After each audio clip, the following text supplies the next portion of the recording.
Nobles frères et sœurs dans le Seigneur, à travers le monde entier, demeurons bénis au nom de Jésus-Christ, c'est venant. Toujours avec deux mots posés sur le cœur que j'aimerais effectuer avec vous le partage de la parole de Dieu sur un sujet tellement fondamental et capital. Il s'agit de quoi? Il s'agit du baptême. Selon la parole de Dieu. Qu'est-ce que le baptême? Selon la parole de Dieu. Combien de types de baptême existent-ils? Comment comprendre? Aujourd'hui, nous allons tout vous révéler sur le baptême, sur la base de la parole de Dieu. À ne pas confondre avec les baptêmes que les hommes ont établis dans les différentes religions, dans les différentes obédiences, dans les différents ministères. Ce n'est pas de ces baptêmes établis par les hommes dont nous sommes en train de parler. Nous parlons du véritable baptême que Dieu avait établi dans sa parole, qui conduit les hommes au salut et à la vie éternelle, afin que les gens demeurent en Christ. Je ne parle pas des baptêmes pour entrer dans les obédiences. Non, moi je parle du véritable baptême dont Dieu nous a démontré, établi dans sa parole. Amen. Alors, qu'est-ce que le baptême? Le baptême, le mot baptême vient du mot grec baptizo, qui signifie immersion, immerger, plonger totalement quelqu'un ou quelque chose. C'est ça la définition du terme baptême. Même les dictionnaires le confirment également. Ah oui. Alors, pour commencer, j'aimerais d'abord faire une déclaration de Jean-Baptiste au sujet du baptême. Matthieu 3, le verset 11. Jean-Baptiste déclare: Moi, je vous baptise d'eau pour vous amener à la repentance. Mais celui qui vient après moi est plus puissant que moi. Je ne suis pas digne de porter ce soulier. Il dit, lui, parlant de Christ, il vous baptisera du Saint-Esprit et de feu. Vous notez ici que dans ce verset, il ressort ici deux types de baptême. Il y a le baptême des gens, le baptême d'eau pour mener la repentance. Il y a le baptême de Christ. Lui, le fait avec le Saint-Esprit et le feu. Or, Éphésiens 4, le verset 5 déclare qu'il n'y a qu'un seul baptême. Pas deux, un seul. Matthieu 3, 11 parle de deux types de baptême. Éphésiens 4, 5 parle d'un seul baptême. Y a-t-il une contradiction? Non, non, non, pas du tout. C'est parce que les gens n'ont pas compris que le baptême des gens était un baptême symbolique. Un baptême de préparation. N'oublions pas, il est la voix de celui qui crie au désert. Préparer le chemin du Seigneur. Il était venu pour préparer le chemin du Seigneur. Voyez-vous, sa mission, c'est une mission de préparation. Donc tout ce que Jean-Baptiste a fait, c'était pour frayer, pour préparer les gens à recevoir celui qui devait venir, c'est-à-dire Christ. Et à recevoir le baptême que c'est le Christ donne aux hommes. Donc vous voyez que le baptême des gens était une préfiguration, l'ombre des choses à venir, une préparation, un symbole du baptême pour conduire les hommes à celui qui baptise du Saint-Esprit et de feu. Paul l'a encore confirmé dans Actes chapitre 19, le verset 4. Il dit, alors Paul dit, Jean a baptisé du baptême de repentance, disant au peuple de croire en celui qui venait après lui, c'est-à-dire en Jésus-Christ. Vous avez donc maintenant compris le baptême des gens? C'est un baptême de préparation, c'est un baptême symbolique, n'est-ce pas? Alors, ce qu'il faut savoir une chose, c'est que ce baptême de Jean, n'est-ce pas? Jean n'était pas le seul à avoir préparé le peuple de Dieu à recevoir Christ. Le baptême de Christ et même le royaume. Il n'était pas le seul. Dans les temps anciens, il y a des hommes de Dieu, des serviteurs de Dieu, qui avaient aussi préparé le peuple. Ils avaient aussi même baptisé. En préfiguration. Pour préparer le peuple à Christ qui va arriver plus tard. Moïse l'a fait en son temps. Beaucoup ne savent pas. Dans 1 Corinthiens chapitre 10, le verset 1 au verset 2, vous pouvez poursuivre au verset 4, vous verrez clairement que les enfants d'Israël, les enfants d'Israël avaient été baptisés à Moïse. par la nuée et par la mer. Donc, quand les enfants avaient traversé la mer, c'était une préfiguration du baptême. Une façon de préparer le peuple à celui qui va arriver plus tard. Christ. Ce n'est pas tout. Au temps de Noé, beaucoup ne savent pas qu'au temps de Noé, mes bien-aimés, le déluge qui était descendu là, c'est toujours une figure, un symbole du baptême. C'est écrit où? C'est écrit dans 1 Pierre, chapitre 3. Vous lirez du verset 18 au verset 21. La Bible affirme clairement que, le verset 21, cette eau, donc l'eau qui était généralement utilisée dans l'Ancien Testament, dans l'Ancienne Alliance, si vous voulez, c'était symbolique. Et cette eau était une figure du baptême. Avez-vous remarqué que ce n'était pas le baptême? Non, c'était pas le baptême. C'était une figure, donc un symbole du baptême. Il y a une différence entre une chose et le symbole de la chose. Le symbole est une manière d'indiquer la réelle chose qui va arriver, la véritable chose qui va arriver. C'est ça. C'est ce que Jean-Baptiste a fait. C'est ce que Moïse avait fait en son temps. C'est ce qui a été fait au temps de Noé. Et cette eau était une figure du baptême. Pas le baptême, mais une figure. Une préfiguration. Une façon d'annoncer le véritable baptême. Cette eau était une figure du baptême qui n'est pas la purification de celui du corps. C'est-à-dire, ce n'est pas un lavage qu'on fait avec le savon. Non. Ou bien la nage. Non, ce n'est pas ça. Il dit, mais l'engagement. Voilà pourquoi les gens venaient au temps de Jean-Baptiste. Même les autres. Ils confessaient leurs péchés. Ils prenaient l'engagement. Voilà les conditions. Pourquoi le baptême des gens, pourquoi le baptême de la marche? Il faut les conditions. Il y a premièrement, il faut d'abord confesser ses péchés. C'est les étapes. Il faut prendre un engagement sacré avec Dieu. Il dit l'engagement d'une bonne conscience. Il faut la bonne conscience. Envers Dieu, il faut reconnaître qui est le véritable Dieu. Nous avons démontré clairement que le Dieu dont nous parlons ici, c'est celui qui est Père, qui a joué le rôle de Père, qui a joué le rôle de Fils, qui a joué le rôle de Saint-Esprit, parce que le Tout-Puissant, c'est la personne de Jésus-Christ. 1 Jean 100, le verset 20 est clair là-dessus. Donc, si ces conditions ne sont pas remplies, vous voyez clairement que c'est à reprendre. Il faut reprendre ce baptême d'eau-là. Il faut reprendre ce baptême. Vous voyez, il faut la confession de ses péchés. Et il faut l'engagement. Il faut avoir la bonne conscience, savoir dans ça qu'on est en train de s'engager. C'est pour ça que quand la famille te met la pression qu'on va faire, les gens font aussi parce qu'ils vont tout le monde partir, il faut aussi partir aussi comme un suivisme moutonnier. Non, il faut savoir que c'est un engagement qu'on est en train d'aller prendre. Voyez-vous? Voilà pourquoi vous voyez que, vu les conditions, les enfants sont exclus dans cette affaire, les bébés sont exclus. Voilà pourquoi, au temps même des Jean-Baptiste, il y avait des enfants qui existaient. Donc, pourquoi on ne faisait pas passer les enfants par les autres? Parce que les conditions qui étaient là ne concernaient pas les bébés. Non, non, ça ne concerne pas les enfants. Il nécessitait cette forme de conscience. Il faut être conscient. Ce n'est pas un jeu là. Quand la Bible dit quand on dit qu'on ne baptise pas les enfants, les bébés, les gens pensent que c'est la blague. Parce qu'on a compris même les conditions à remplir pour être baptisé du baptême des gens. Baptême d'eau. Voici les conditions. Moi, je comprends seulement que si ça fait le baptême d'eau des enfants, c'est une façon de, peut-être, ou c'est une façon je vais dire ça comment? Peut-être de réserver les enfants par rapport à la religion. Je ne sais pas. Ou c'est pour des gains, c'est pour des raisons lucratives de commerce, parce que ça donne beaucoup d'argent aussi, je ne sais pas. Mais ici, c'est les engagements, la bonne conscience envers le véritable Dieu, ce n'est pas la blague. Eh bien, mais s'il y a une condition ici qui manque, c'est à reprendre. Si tu sais que quand tu t'es fait baptiser à l'époque là,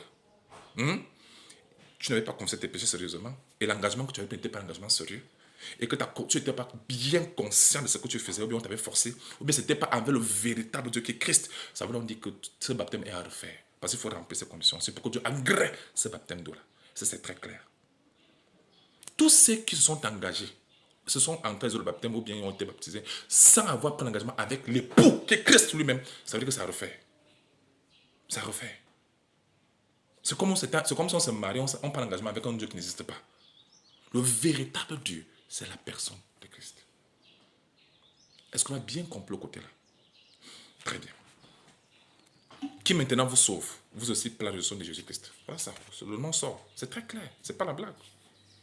Alors, j'aimerais aussi vous faire comprendre quelque chose, c'est que, ayant compris ces principes-là, de base du baptême de Jean, il faut donc noter ici qu'il y a donc d'autres choses, il y a d'autres questions qui doivent être posées ou exposées et répondues pour bien comprendre ce concept-là. Amen. Avez-vous remarqué premièrement, bien-aimés, n'oublions pas que même les disciples de Jésus-Christ baptisaient aussi. Hein? Ah oui, tout ça c'était pour préparer le peuple. Ah oui, tout ça c'était pour préparer le peuple à recevoir le véritable baptême qui doit avoir lieu par Christ, lui-même, en personne. Amen. Alors, question, pourquoi lors du baptême des gens, les gens, on faisait plonger les gens dans les eaux et on les ramenait? Pourquoi? Pourquoi on ne mettait pas seulement l'eau sur la tête? C'est parce que c'était significatif. Amen. Ce n'était pas au hasard que ce geste se faisait. Ce n'était pas au hasard. C'était significatif. Sur le plan prophétique. Sur la parole de Dieu. Expliquons. Parce qu'il faut savoir que le baptême là, de gens là, tous ces baptêmes qui sont presque pareils là, sont presque pareils sur le plan symbolique, portaient des mystères de Christ. Parce qu'à Bible, Christos c'est un truc. Romains 6, le verset 3. Ignorez-vous que tous ceux qui avons, il dit que, ignorez-vous que nous tous qui avons été baptisés en Jésus, c'est en sa mort que nous avons été baptisés. Donc le fait entrer dans les eaux et ramener, cela symbolisait la mort, notre mort avec Christ et notre résurrection avec Christ. C'est pourquoi ce n'était pas l'eau qu'on mettait sur la tête. Non. Les gens entraient dans les eaux et ressortaient. Montrant ici que ceux qui acceptaient mourir avec Christ, croyaient en Christ en fait, qui devaient accepter mourir avec Christ et ressusciter avec Christ, passaient par ce geste de foi, ce geste prophétique, ce geste symbolique. Ah oui. C'est pourquoi on faisait plonger les gens dans les eaux, on les ramenait. Comme Christ lui-même aussi devait aussi lui-même mourir avec nous et ressusciter avec nous. Comme c'est écrit dans Éphésiens chapitre 2, du verset 5 au verset 6, que nous avons été bel et bien, nous sommes bien et bien morts avec lui. Voilà pourquoi il était impératif, obligatoire, je dis bien obligatoire, que Christ lui-même entre dans ces eaux. Vous nous avez même posé la question de savoir pourquoi il a fallu que Christ lui-même se fasse baptiser. Pourquoi lui-même est entré dans ces eaux-là? Jean lui a même résisté, mais il a dit non, laisse faire ce qui est juste. Pourquoi il a fallu que Jésus lui-même entre les eaux? C'était pour montrer ici qu'il fallait même qu'il montre aussi qu'il va aussi mourir avec ce qui mourrait avec lui et ressusciter avec ce qui va ressusciter avec lui. Si Jésus-Christ n'entrait pas les eaux là, il nous aurait trompés. C'est-à-dire, les gens qui s'engageaient à ce temps-là, s'engageaient avec Christ, pour Christ, mais en tant celui, Christ même, qui faisait l'objet de leur foi, lui-même ne vient pas entrer les eaux, alors que la prophétie disait que Christ devait mourir avec nous, devait mourir avec nous. Et pour nous. Donc, pour que la parole de Dieu reste intacte et s'accomplisse exactement, sans annuler les Écritures, sans annuler la prophétie, s'il était important que Christ lui-même entre dans ces eaux, parce que nous devons tous mourir avec lui. Parce que c'est lui. Nous sommes morts avec lui. Nous sommes ressuscités avec lui. Nous sommes assis avec lui dans le céleste en Jésus-Christ. C'est écrit dans Éphésiens 2, verset 5 à 6. C'est très clair. Donc Jésus-Christ était lui-même obligé d'entrer dans ces eaux afin que la parole de Dieu s'accomplisse, montrant ici que nous mourrons bel et bien avec lui et nous ressuscitons avec lui. Voilà pourquoi il s'est fait baptiser obligatoirement. Est-ce que c'est très clair? C'est pas tout. Question. Pourquoi le Saint-Esprit est donc descendu sur Christ? Pour t'allumer, tu es né du Saint-Esprit. Tu étais conçu du Saint-Esprit. Christ était bel et bien le Saint-Esprit dans un corps d'homme. Parce que l'Esprit qui habitait Christ, c'était bel et bien le Saint-Esprit Dieu lui-même. Il était 100% Dieu par rapport à l'Esprit qui était en lui. Il était 100% homme par rapport au corps. Maintenant, pourquoi le Saint-Esprit est encore descendu comme une colombe? Pourquoi?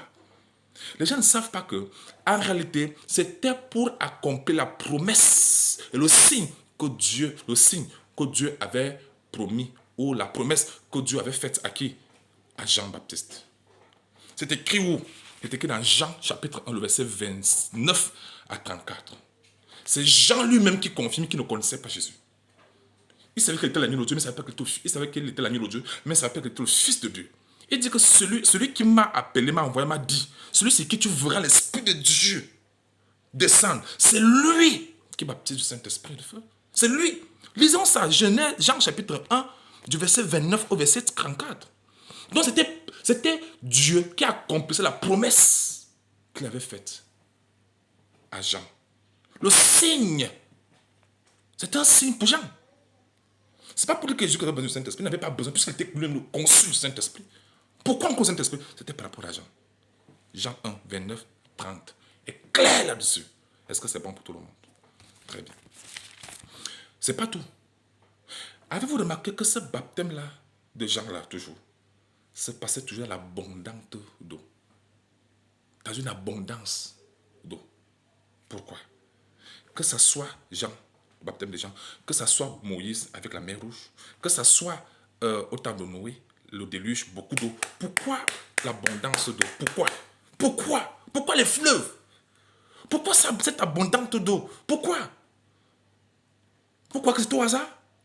Pourquoi Jean-Baptiste faisait passer par le fleuve? Pourquoi le fleuve à tout prix? Pourquoi pas mettre l'eau sur la tête? Pourquoi le fleuve? C'était symbolique et prophétique. Je vous explique pourquoi cette eau-là. Jean, chapitre 7, nous lisons du verset 37 à 39. Le dernier jour, le grand jour de la fête, Jésus se tenant debout s'écria, si quelqu'un a soif, qu'il vienne à moi, qu'il boive. Waouh! Celui qui croit à moi, des fleuves d'eau vive. Vous avez vu? Jean-Baptiste utilisait le fleuve naturel, comme nous connaissons le fleuve de l'eau naturelle. Mais en fait, c'était pour symboliser les fleuves d'eau vive. Donc, le fleuve d'eau naturelle annonçait déjà, symbolisait les fleuves d'eau vive couleront de son sang, comme dit les Écritures. Bon, c'est quoi ces fleuves d'eau vive? Le verset 39 donne la confirmation.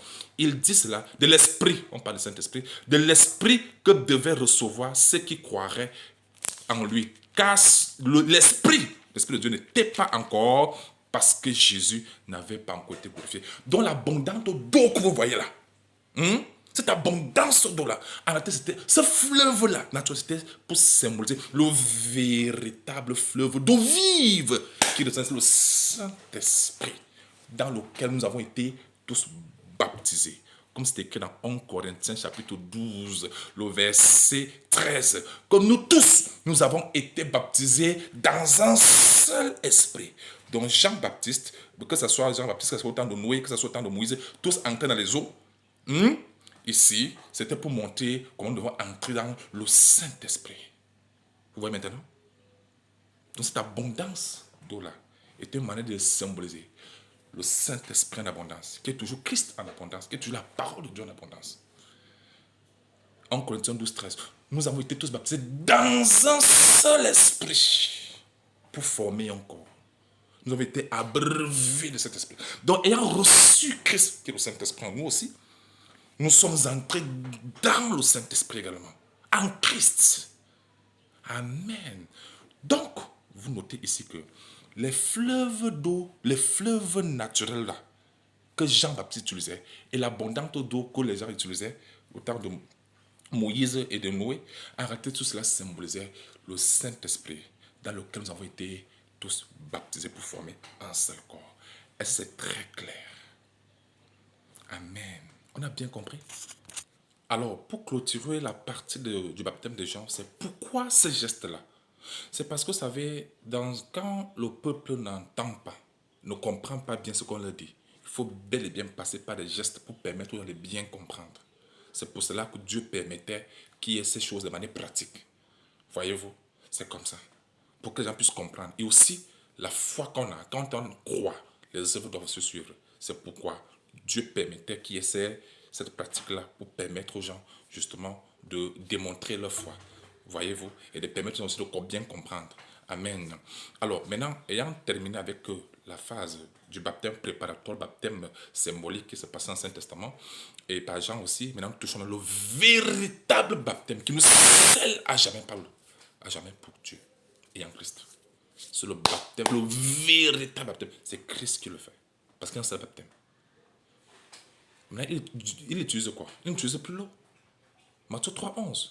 Celui qui vient après moi, lui vous baptise en du Saint-Esprit de feu. Donc Jésus, qu'est-ce qu'il baptise du Saint-Esprit? Ce n'est pas l'eau qu'il utilise, c'est le Saint-Esprit. Et le feu. Il faut d'abord décrypter le feu là. Vous savez, Jean-Baptiste est un prophète. Jean-Baptiste est un prophète.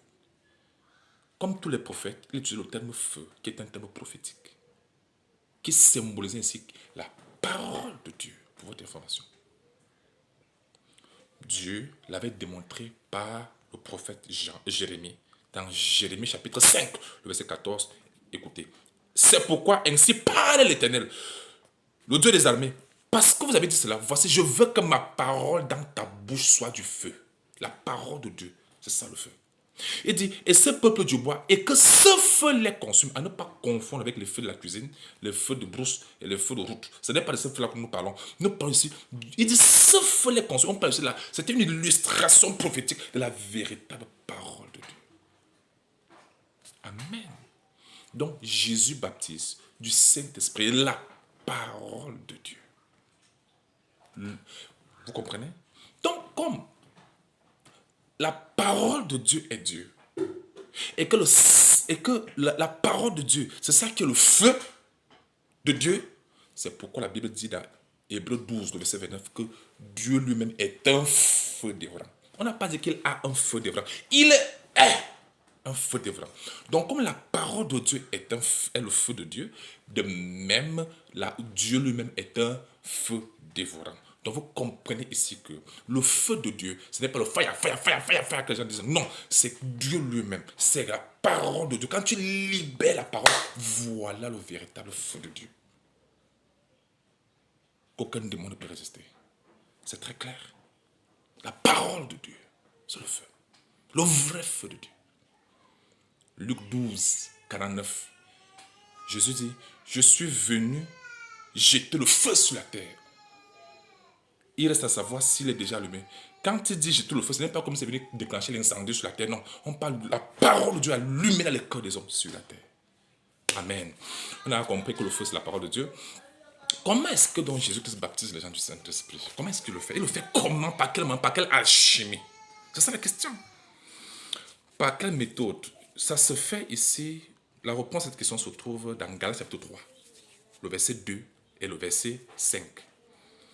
Ici, vous allez voir clairement que c'est par la prédication de la parole de Dieu que les hommes reçoivent le Saint-Esprit. Et c'est normal parce que la parole de Dieu est Dieu. Celui qui reçoit la parole reçoit Dieu. Celui qui rejette la parole rejette Dieu. Celui qui rejette la parole rejette l'Esprit de Dieu. Parce que toute écriture est inspirée de Dieu. Galates 3, le verset 2. Je lis la version 8 secondes et la version Semeur. Galates 3, le verset 2. Voici Paul qui parle, animé par l'Esprit de Dieu. Il dit, voici seulement ce que je veux apprendre de vous. Est-ce pas les œuvres de la loi que vous avez reçu l'Esprit? C'est-à-dire, est-ce pas les bons comportements? Ou par la prédication de la foi?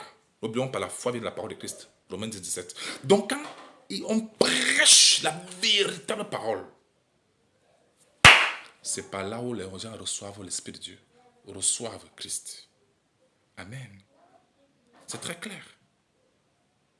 Parce que Dieu se trouve dans sa parole. C'est ça qu'il s'agit. Amen. Je vais encore vous lire le même verset là, la version Semeur. Semeur a bien mis ça. Semeur dit, je ne vous poserai qu'une seule question. À quel titre avez-vous reçu le Saint-Esprit?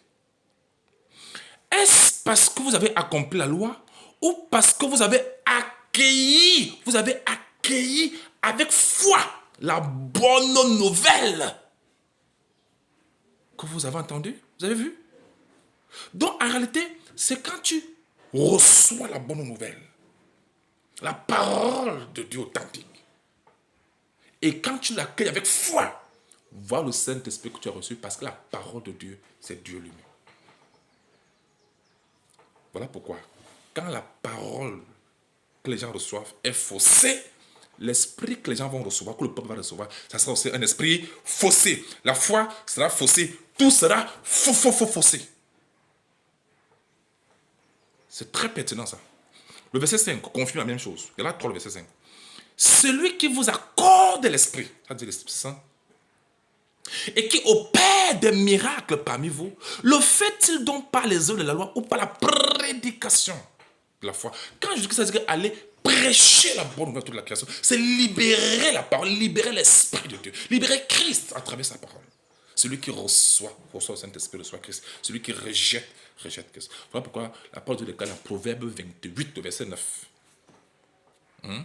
Proverbe 28, verset 9. Que si quelqu'un détourne l'oreille pour ne pas écouter la parole, sa prière même est une abomination. Sa prière même est une abomination. Ce n'est pas un jeu.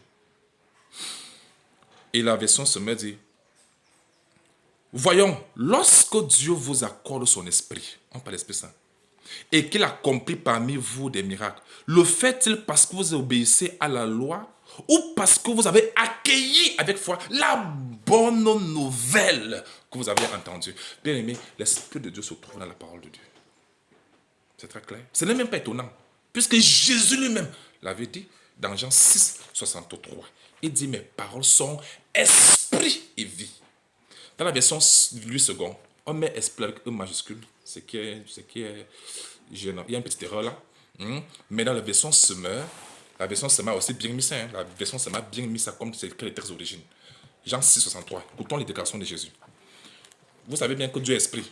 Comme l'essence, comme le Saint-Esprit, n'est-ce pas? Voilà. Jean 6, 63, il est écrit. Donc, quand on dit esprit avec E majuscule, on parle du Saint-Esprit qui est toujours Dieu lui-même. Jean 6, 63. Il dit, car l'esprit, il dit, c'est l'esprit qui donne la vie. Avec E majuscule, pas du Saint-Esprit. L'homme n'aboutit à rien par lui-même. Les paroles que je vous ai dites sont esprit avec E majuscule. Montrant ici que les paroles de Christ, qui est la parole de Dieu, qui est lui-même d'ailleurs la parole, c'est le Saint-Esprit. Mes paroles sont esprit avec E majuscule, c'est-à-dire mes paroles c'est le Saint-Esprit. Et la vie. La vie dont on parle, c'est la vie éternelle. Donc rejeter la parole authentique du Seigneur, c'est rejeter le Saint-Esprit. Amen. On reconnaît l'esprit qui anime la personne à travers l'enseignement qu'il donne, la parole qu'il donne aux gens. C'est même très logique parce que l'esprit de perversité passera par une parole, des doctrines de perversité. C'est normal, non? N'est-ce pas? Quand on parle des paroles de la peur, l'esprit de peur entre. C'est normal. Donc, quand on parle la parole de Dieu, l'esprit de Dieu entre en jeu. C'est très clair. C'est comme ça donc que Jésus se baptise. C'est comme ça que Jésus se baptise. Il baptise à travers sa parole. Celui qui reçoit la bonne parole de Dieu, il a reçu le Saint-Esprit, il a reçu Christ lui-même. Amen. Bien-aimé, Jésus l'avait encore confirmé dans Jean 14, n'est-ce pas? Le verset 23, il dit, à 24, il dit, si Jésus lui répondit, si quelqu'un m'aime, il gardera ma parole. N'est-ce pas? On garde la parole de Dieu dans le cœur, n'est-ce pas? Et mon Père l'aimera, nous viendrons chez lui et nous ferons notre demeure chez lui. Nous viendrons à lui et nous ferons notre demeure chez lui. C'est celui qui reçoit la parole, reçoit le Père, reçoit Christ lui-même, reçoit le Saint-Esprit. C'est ça qu'il s'agit. Il dit au verset 24 que celui qui ne m'aime pas ne gardera pas mes paroles. Tu vois, c'est très clair. C'est pour montrer ici là que c'est quand on reçoit la parole de Dieu avec foi qu'on reçoit le Saint-Esprit. C'est comme ça que ça se passe. C'est comme ça qu'on est baptisé du Saint-Esprit. Ce n'est pas par des trucs gymnastiques. C'est comme ça que ça se passe sur la parole de Dieu. C'est bon? Alors, la question de savoir, peut-on être baptisé? Est-ce que c'est obligé de se faire baptiser par baptême d'eau? Quand on est enfant de Dieu, il faut déjà savoir une chose, c'est que je vous montre les différents scénarios, les différents cas. Il est possible que Dieu te baptise de son esprit avant même que tu passes par les eaux de baptême. Quand tu es un élu de Dieu et que tu reçois la bonne nouvelle et que tu crois dans ton cœur, Christ entre en toi, l'esprit entre en toi à 100%. Tu es déjà baptisé du Saint-Esprit. Comment reconnaître quand on est baptisé du Saint-Esprit? J'avais fait toute une vidéo là-dessus. Allez regarder, vous verrez tout. Tout est clair là-bas. N'est-ce pas? Dans le site, venant. Tout est clair. Alors, vous verrez également que lorsque l'Esprit de Dieu entre en toi, tu es déjà né de Dieu. Tu es un enfant de Dieu parce que c'est quand on devient, c'est quand l'Esprit de Dieu entre en toi que tu deviens enfant de Dieu. Tous ceux qui sont déjà enfants de Dieu ont déjà l'Esprit de Dieu en eux à 100%. C'est pas tout. C'est pas tout. Vous verrez également que lorsqu'on est né du Saint-Esprit, on est né de Dieu, il faut quand même aller accomplir ce que Christ lui-même avait accompli. Il était entré dans les eaux. Voilà pourquoi et on a aussi l'humilité d'aller le faire. On le fait parce que le Christ qui est notre modèle l'avait fait. Amen. C'est pas tuant. Il faut le faire. Parce que Christ lui-même est passé par là. Tout en remplissant les conditions. Mais quand on est enfant de Dieu, il n'y a pas de problème. On part symboliquement accomplir ce que Christ lui-même est allé accomplir en tant que notre modèle parfait. C'est très clair. Très bien. Donc, l'Esprit de Dieu, Dieu ne regarde pas si tu es baptisé d'eau avant ou après. Non. Si tu as l'Esprit de Dieu, si tu es ton cœur disposé, tu es baptisé du Saint-Esprit. Mais il faut aussi l'accomplir, ce que Christ a accompli. C'est bon? Et donc, ça peut se faire avant même le baptême d'eau. Aussi, ça peut aussi se faire. Bon, pour l'exemple qu'il vient de donner là, l'exemple biblique, c'est Actes chapitre 10, la maison de Corneille. Oui, ils avaient été baptisés du Saint-Esprit avant de passer par les eaux. Et après, ils sont allés accomplir ce que Christ avait accompli. Les eaux, c'est normal. Donc, il y a les gens qui sont baptisés du Saint-Esprit avant même de passer par les eaux. Acte 10, le cas est clair, n'est-ce pas? Il y a aussi le cas où les gens sont baptisés d'eau, mais ne sont pas encore baptisés du Saint-Esprit. Mais c'est plus tard, qu'en recevant la parole de Dieu, ils ont donc reçu le Saint-Esprit. Ça s'est passé au temps de Christ, ça s'est aussi passé dans le livre de... Vous pouvez prendre ça dans le livre de Actes des Apôtres, chapitre 19, du verset 1 au verset 6. Vous verrez que certains disciples étaient là-bas, des gens, n'est-ce pas, qui avaient été baptisés au baptême d'eau, qui avaient reçu le baptême des gens au baptême d'eau, mais n'avaient pas encore été baptisés au Saint-Esprit. Maintenant, quand Paul leur a prêché la bonne nouvelle, lorsqu'ils ont cru, ils ont reçu le Saint-Esprit. À travers la prédication et le nom de Paul, l'imposition c'était juste pour accomplir, c'était juste pour accompagner. Mais la parole de Dieu qu'il avait reçue, c'est par là où l'Esprit de Dieu était entré et non par les mains. C'est clair? Très bien. Donc, il y a aussi le cas de Actes chapitre 8, l'eunuque éthiopien, n'est-ce pas? Lorsque Philippe avait fini de prêcher, à l'instant qu'il a cru, il a dit que bon, qu'est-ce qui m'empêche d'aller me faire baptiser? Allez, il est entré dans les eaux également.